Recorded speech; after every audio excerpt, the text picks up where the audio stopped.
been a long-running effort by the big tech companies in Silicon Valley to convince Americans that they need to strap expensive devices to their faces in the name of augmented reality. The idea is that instead of just looking at the world and the people in the world like a normal person, you can instead overlay information in real time over everything you see. You can answer text messages without pulling out your phone. Now, most people spend 10 hours a day looking at their phones already, but big tech says we need to pump those numbers up. They see that as a problem. The fact that we still have any of that, the fact that we have 2 hours a day where we're not looking at screens, that's like they're saying that we got to get those 2 hours. They want it all. And inside the bowels of Silicon Valley marketing departments, you can tell that they've never been totally sure about this pitch and how to go about it. They understand how unnatural all of this sounds. Silicon Valley will continue to pump trillions of dollars into this technology.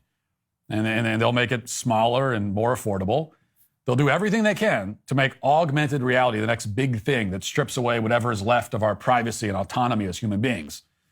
And when the time comes that everybody's wearing VR and augmented reality headsets, then everything they see in real life will be tracked too. That's the story here.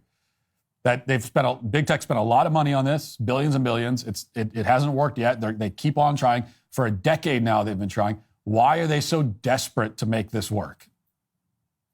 Because of the absolute power and control it gives them over the people who buy this stuff. You are allowing Apple to provide the literal lens by which you see and access the world around you.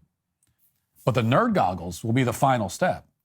They'll put the last nail in the coffin of our independent perception of the world. People become more distant, disconnected, more tech dependent than they already are, therefore more depressed and anxious and joyless than they already are. And that's why they've spent billions and billions and billions of dollars to make their dark dystopian dream a reality.